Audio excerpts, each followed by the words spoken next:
Assalamualaikum warahmatullahi wabarakatuh. Salam sejahtera untuk kita semua, saudara-saudariku dimanapun berada, yang insyaallah pada kesempatan ini diberikan nikmat kesehatan serta hidayah dan petunjuknya. Pada kesempatan ini kita akan membantah satu pernyataan dalam video daripada Gracia Velo, seorang apologetika ya dari Kristiani, yang menyebutkan bahwa terdapat perbedaan, pertentangan tentang kisah Nabi Yunus alaihissalam di dalam Al-Quran, yaitu di surat Al-Qalam dan surat Asy-Syu'ara.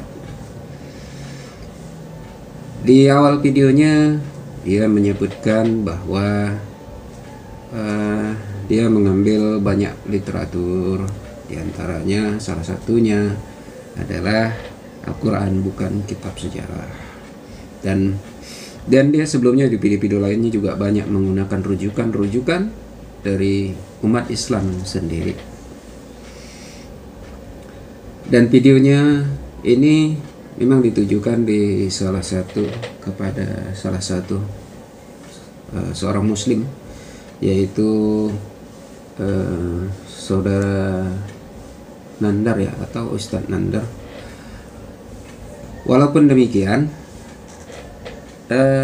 karena dia menuding daripada Al-Quran terjadi perbedaan, tidak sinkron antara satu surat dengan surat yang lain yang menceritakan kisah Nabi Yunus, padahal keadaan yang sama. Jadi pada kesempatan ini kita membantah itu, sekaligus mengajari saudara Gracia Velo untuk cara belajar, cara membaca Al-Quran yang baik dan benar, agar ia tidak tersesat dan juga tidak menyesatkan. Tapi sebelumnya, mari kita coba lihat video yang disampaikannya terlebih dahulu, jadi sehingga kita juga tidak menjadikan fitnah. Seperti apa video dia yang menyebutkan bahwa ada perbedaan dalam Al-Quran tentang kisah Nabi Yunus. Oke, mari kita lihat dulu videonya. Saya kasih kasus yang kedua. Ini lucu ini. Tolong jelaskan kepada saya, orang Kristen, kenapa di dalam Al-Quran yang bersumber dari Allah satu, diturunkan kepada Muhammad satu orang, dalam satu zaman kenabian Muhammad dalam satu bahasa, kok kisah Yunus, kisahnya sama, topiknya sama, tapi narasinya beda. Di surah yang satu disebutkan Yunus dibuang ke padang yang tandus. Tapi di surah yang lain untuk kisah yang sama, narasinya berbunyi Yunus tidak jadi dibuang ke padang tandus karena dia orang yang mengingat-ingat Allah, yang suka. Ini ayatnya. Mari kita baca surah Al-Qalam nomor 48.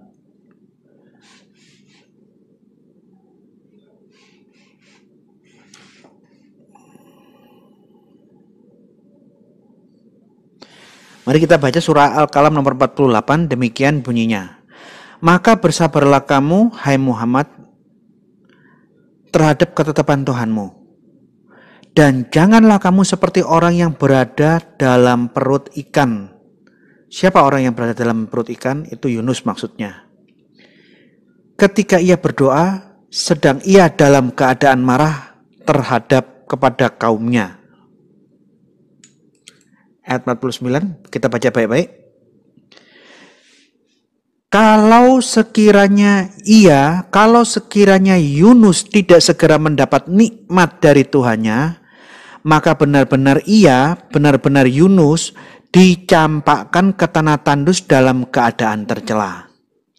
Bahasa Indonesianya yang sederhana mungkin kira-kira begini. Jika sekiranya Yunus tidak dapat belas kasihan dari Tuhan, pasti dia dilempar, dicampakkan ke tanah tandus dalam keadaan tercela. Dalam surah Al-Qalam 48-49 ini jelas sekali disebutkan karena Yunus mendapatkan nikmat, karena Yunus mendapatkan kasih karunia, karena Yunus mendapatkan kemurahan dari Tuhan, Yunus tidak dicampakkan ke padang tandus. Ini versi surah Al-Qalam. Sekarang kita baca di surah Safat, surah As-Safat 139. Di surah ini ada perbedaan narasi dari surah Al-Qalam tadi. Di sini disebutkan, sesungguhnya Yunus benar-benar seorang rasul. Ayat 140. Ingatlah ketika ia lari ke kapal yang penuh muatan. Ayat 141. Kemudian ia ikut berundi, lalu dia termasuk orang yang kalah dalam undian. Maka ia ditelan oleh ikan besar dalam keadaan tercela. Kita baca ayat 143. Maka kalau sekiranya dia tidak termasuk orang-orang yang banyak mengingat Allah,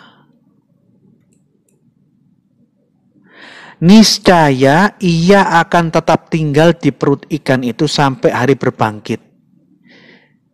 Ulangi. Kalau sekiranya Yunus tidak termasuk orang-orang yang banyak mengingat Allah, niscaya Yunus akan tetap tinggal di perut ikan itu sampai hari berbangkit. Kemudian kami lemparkan Yunus, kami Allah melemparkan Yunus ke daerah yang tandus, sedang ia dalam keadaan sakit. Nah, ini gimana ini? Dari Quran yang sama, kisah Yunus di surah Al-Qalam berbeda dengan surah Yunus di dalam surah As-Safat. Dalam video tadi jelas dia telah membacakan kisah Nabi Yunus di surat Al-Qalam dan di surat As-Safat. Di surat Al-Qalam dia menyebutkan bahwa Nabi Yunus alaihissalam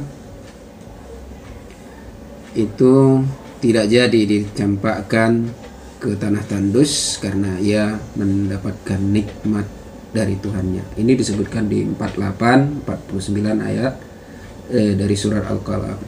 Tapi dia menyebutkan di 139 145 ia menyebutkan bahwa tapi Nabi Yunus ditampakkan ke daerah yang tandus. Jadi bertolak belakang, gitulah istilahnya. Benarkah demikian? Kita benarkan aja dulu apa yang dibacanya. Biar senang dulu dia. Nanti kalau langsung disalahkan, tak mau dia belajar lagi. Jadi kita benarkan dulu apa yang dibacakannya. Karena yang dibacakannya juga ayat Al-Quran, ya kita benarkan dulu. Kita benarkan dulu. Cuman kita buat dia lebih tepat. Kita ajari dia agar tidak sesat dalam berpikirnya dan tidak pula menyesatkan orang lain. Ayo mari sama kita baca. Ayo saudara Gracia Velo, mari kita sama membaca. Jika saudara Gracia Velo membacanya mulai dari surat Al-Qalam baru As-Safat, saya coba kita belajar berbeda. Saya aja membaca As-Safat dulu baru nanti surat Al-Qalam. Dimulai dari tadi 139. Di 139, oh ya, kita baca yang terjemahan bahasa Indonesianya aja ya, biar sama-sama kita saling mengerti. Nggak usah pakai bahasa Arabnya, nggak usah. Bahasa Indonesianya aja kita sama. Walaupun saya tahu saudara Gracia Velo dalam beberapa videonya juga dia belajar bahasa Arab. Mudah-mudahan dengan niat yang bagus, niat yang baik, insyaallah akan diberikan petunjuk. Ayo mari sama kita membacanya bersama, belajar membacanya bersama, sehingga kita tidak tersesat dalam membacanya, dan tidak tersesat pula dalam pikiran, dan tidak menyesatkan orang yang mendengarnya. Kita mulai dari 139 surat Asy-Syafaat. Sesungguhnya Yunus benar-benar seorang rasul. Ingatlah ketika ia lari ke kapal yang penuh muatan. Kemudian ia ikut berundi, lalu dia termasuk orang-orang yang kalah dalam undian. 142, maka ia ditelan oleh ikan besar dalam keadaan tercela. 143, maka kalau sekiranya dia tidak termasuk orang-orang yang banyak mengingat Allah, 144-nya, niscaya ia akan tetap tinggal di perut ikan itu sampai hari berbangkit. 145, kemudian kami lemparkan dia ke daerah yang tandus, sedang ia dalam keadaan sakit. Ini yang tadi dibaca oleh saudara Gracia Pelo. Biar enaknya saya tambahkanlah beberapa ayat ya. Kita tambah 146, 47, 148 sampai 149-nya. 146-nya. Dan kami tumbuhkan untuk dia sebatang pohon dari jenis labu. 147, dan kami utus dia kepada 100.000 orang lebih. 148, lalu mereka beriman, karena itu kami anugerahkan kenikmatan hidup kepada mereka hingga waktu yang tertentu. 149, tanyakanlah kepada mereka, apakah untuk Tuhanmu anak-anak perempuan atau untuk mereka anak laki-laki? Ini di surat Asy-Syafaat-nya. Jadi kalau kita membaca di surat Asy-Syafaat ini jelas menceritakan tentang kisah Nabi Yunus yang mungkin berbeda dengan kitab yang dipegang atau yang diyakini oleh saudara Gracia Pelo, yang mungkin menceritakan kisah Nabi Yunus secara panjang lebar. Namun di Al-Quran dia lebih lebih ringkas, padat. Namun dapat kita ambil kesimpulan dari ayat di surat As-Saffat ini bahwa memang Nabi Yunus alaihissalam dilemparkan ke tempat yang tandus, sedang ia dalam keadaan sakit. Ini 145. Ini batasan tadi saudara Gracia Pelo membaca. Ketika kita tambahkan di 146-nya, dan kami tumbuhkan untuk dia sebatang pohon dari jenis labu. Artinya di tanah yang tandus itu Allah tumbuhkan untuk dia sebatang pohon dari jenis labu. Jadi ada makanan yang bisa digunakan untuk hidup ketika di daerah tandus itu dan dalam keadaan sakit. Itu menjadi penerus kehidupannya, baik untuk sebagai penguat tubuhnya maupun sebagai untuk pengobat sakitnya. Ini di surat As-Saffat 139 sampai 149. Lalu kita beralih ke surat Al-Qalam ayat 48-nya. 48 saudara Gracia Pelo membaca sampai 49-nya. Oke, kita baca di surat Al-Qalam. Al-Qalam itu surah ke-68. Di surah 68.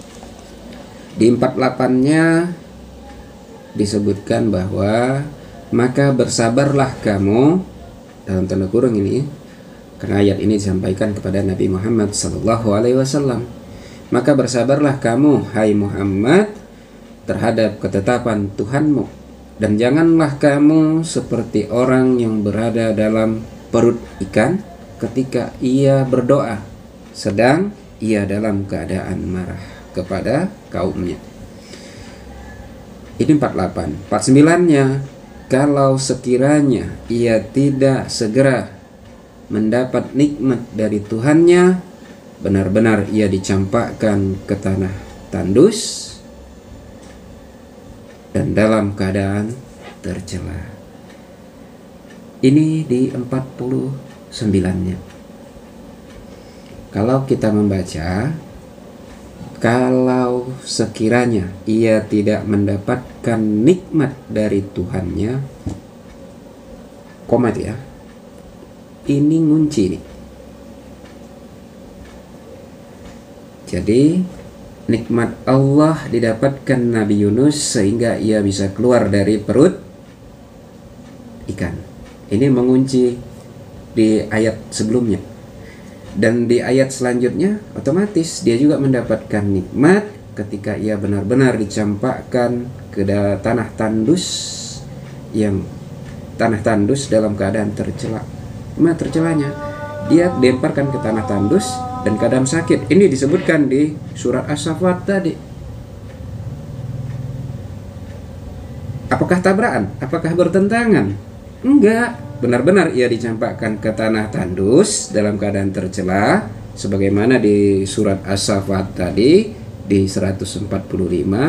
Kemudian kami lemparkan dia ke tanah yang tandus sedang ia dalam keadaan sakit.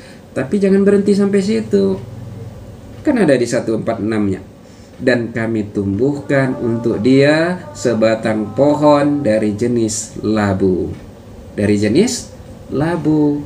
Jadi 146 ini menjelaskan nikmat Allah itu. Jadi nikmat Allah yang Nabi Yunus dapatkan itu keluar dengan selamat dari perut ikan. Allah tumbuhkan jenis labu di tanah tandus tadi.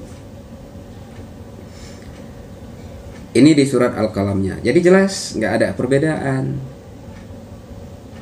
Jadi ayatnya itu saling mengikat, saling mengunci. Jadi kalau kita di Islam, ayat-ayat Al-Quran itu seperti mata rantai. Jadi saling berkaitan. Dan itu di surat Al-Qalam. Kita jangan berhenti sampai situ. Coba baca sampai ke ayat selanjutnya aja lah. Atau sampai kita habiskan aja. Kita habiskan karena ini kan di ayat-ayat terakhir ya. Di ayat-ayat terakhir sampai di 52. Kita teruskan aja. Jadi 48, 49. Di 50-nya, lalu Tuhannya memilihnya dan menjadikannya termasuk orang yang saleh. Lalu dari mana kita bisa tahu termasuk orang-orang yang saleh? Kita baca lagi. Balik ke surat Asy-Syafa'at bahwa di 147, 48 ini disebutkan, lalu kami utus dia kepada 100.000 orang atau lebih, lalu mereka beriman, karena itu kami anugerahkan kenikmatan hidup kepada mereka dalam waktu yang tertentu. Jadi di surat Asy-Syafa'at ini menjelaskan tentang apa yang ada di surat Al-Qalam. Kok bisa kita tadi membacanya terbalik daripada saudara Gracia Pelo?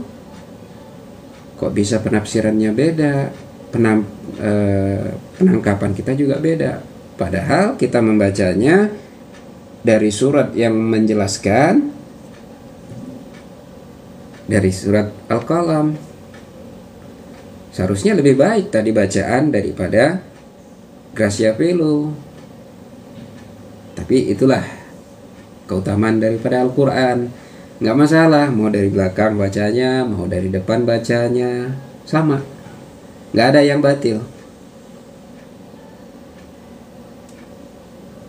Yang batil, yang tersesat, yang menyesatkan, yaitu kalau kita hanya mengandalkan pandangan mata kita aja.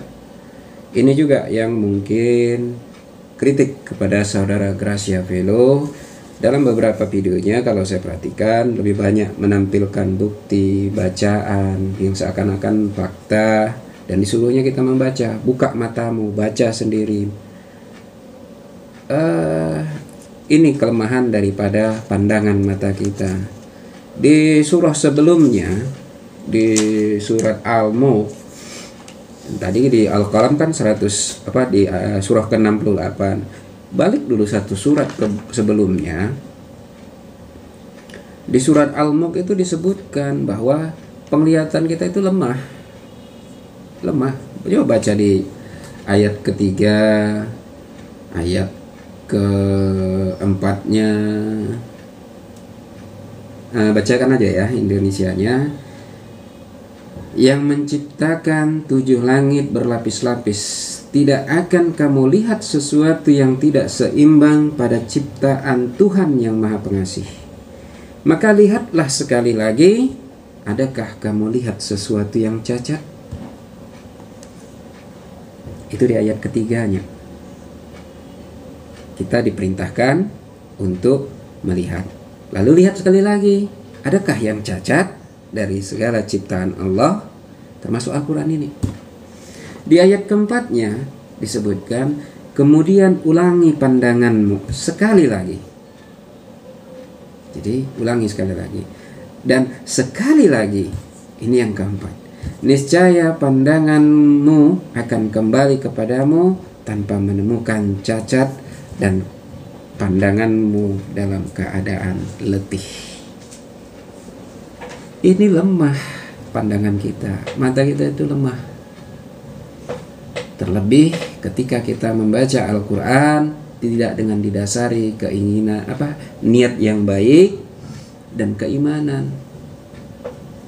Kalau orang mau belajar, mungkin para kita orang-orang yang sering belajar, mungkin ada perumpamaan disebutkan. Kalau orang mau belajar itu gelasnya itu dikosongkan dulu gitu loh. Jangan ngerasa dipenuhkan dulu. Jangan gelasnya itu penuh. Jadi kalaupun masuk ilmu itu ilmunya tumpah gitu. Ini sering kita dengar. Jadi, terlebih dari apalagi kita belajar agama, belajar Al-Quran. Al-Quran itu ada ilmunya sendiri. Jangan kita membuat pendapat kita dulu, membuat kesimpulan kita dulu, baru membacanya. Lepaskan itu. Lepaskan itu, baru kita dapat ilmunya. Dan ini ditegaskan di surat Al-Qalam tadi. Tadi udah baca kita sampai 48, 49, 50. Di 50 yang terakhir tadi, lalu Tuhannya memilihnya dan menjadikannya termasuk orang-orang yang soleh. Jadi Nabi Yunus itu termasuk orang-orang yang soleh. Meskipun dalam kisah ini Nabi Yunus disebutkan Nabi yang lari daripada umatnya. Namun umat Islam itu tidak membeda-bedakan Nabi.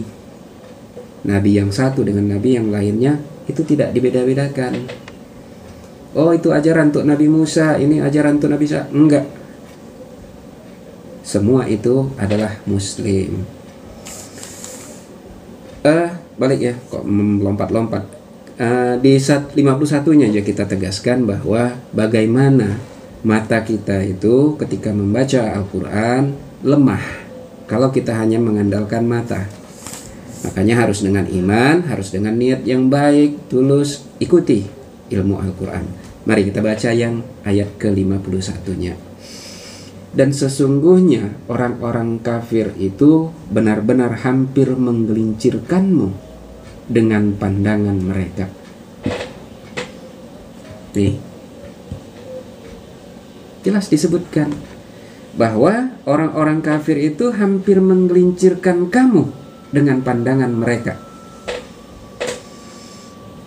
Jadi orang-orang kafir itu hanya mengandalkan matanya, itu bisa menyesatkan orang, menggelincirkan orang. Dan ketika orang mendengarkannya juga tersesat. Lanjut. Tatkala mereka mendengar Al-Quran dan mereka berkata, sesungguhnya ia, mengatakan Nabi Muhammad SAW, benar-benar orang-orang yang gila. Itulah orang yang udah nggak orang yang berilmu membacanya tersesat karena hanya mengandalkan mata. Ngaku berilmu, ngaku intelek, hanya mengandalkan mata, dia tersesat.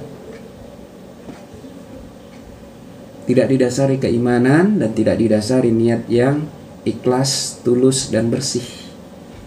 Dan ia menyesatkan orang, terlebih lagi orang-orang yang tidak berilmu, sehingga mudah keluar dari lisannya yang menyebutkan Nabi Muhammad SAW benar-benar gila, nabi yang palsu, dan lain sebagainya mereka sebutkan. Ini beredar banyak gitu. Dan ini tidak kita bahas, termasuk Christian Prince yang banyak menyebutkan bahwa Nabi Muhammad SAW nabi palsu, untuk memudarkan, untuk menenggelamkan, untuk memadamkan cahaya Islam. Enggak. Kenapa saya katakan tadi kita belajar sama membaca Al-Quran? Sama-sama kita belajar membaca Al-Quran, pahami Al-Quran dengan ini, dengan ilmu Al-Quran. Karena Al-Quran itu tidak lain, memang peringatan bagi semua umat, nggak hanya untuk umat Islam. Silahkan baca, terbuka. Ini disebutkan di surat terakhirnya, di ayat terakhirnya dari surat Al-Qalam. Dan Al-Quran itu tidak lain hanyalah peringatan bagi seluruh umat. Silahkan baca. Jadi saran untuk saudara Gracia Velo, silahkan baca. Baca yang benar-benar dulu, gak usah lontarkan serangan dulu gitu. Kan jadi malu kita ketika kita menyerang orang lain tapi serangan kita salah gitu.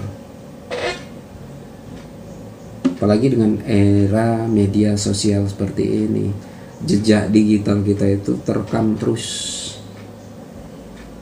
dengan ilmu, dengan kemampuan yang dimiliki. Sayang jika itu hanya digunakan untuk menyerang yang tidak pada tempatnya, dan itu karena kesalahan kita, karena kebodohan kita, karena ketidaktahuan kita, atau karena emosi kita, atau karena bisa juga karena kita lebih tadi ya. Kita menerima ilmu, kita membaca sesuatu, tidak kita buka dulu keran di kepala kita. Kalau kita mau belajar, kita buka dulu keran kita. Kita bisa belajar dari siapa saja. Kita bisa belajar dari mana saja. Saya lihat saudara Gracia Velo suatu agak lumayan lah dibandingkan daripada Kristiani yang lain yang dalam menyerang Islam. Dia termasuk lebih soft dan banyak menggunakan data, buku-buku yang saya katakan bagus lah untuk bisa kita sama-sama belajar. Tapi itu tadi saran, mungkin bisa diperbaiki lagi sehingga benar-benar yang kita kerjakan ini berfaedah, menjadikan kita ini sama-sama menjaga perdamaian di dunia. Karena Islam sendiri mengakui Nasrani itu adalah sahabat yang paling dekat. Orang yang paling dekat dengan Islam itu ya orang Nasrani. Karena apa? Karena ada di antara mereka rahib dan pendeta-pendeta yang tidak menyombongkan diri. Itu mungkin yang bisa kita sampaikan berkaitan dengan perbedaan bacaan tentang kisah Yunus dalam Al-Quran. Mudah-mudahan bermanfaat bagi kita semua, khususnya bagi diri saya pribadi. Semoga ini jadi pembelajaran ke depannya. Billahi taufiq wal hidayah. Assalamualaikum warahmatullahi wabarakatuh. Sahabat mengetahui adanya fitnah-fitnah lainnya terhadap Islam, Al-Quran dan Nabi Muhammad SAW, silahkan boleh melalui kolom komentar. Insya Allah akan menjadi pembahasan kita bersama. Untuk mendukung channel ini silahkan subscribe dan hidupkan notifikasi loncengnya. Insya Allah ini akan menjadi media dakwah kita bersama.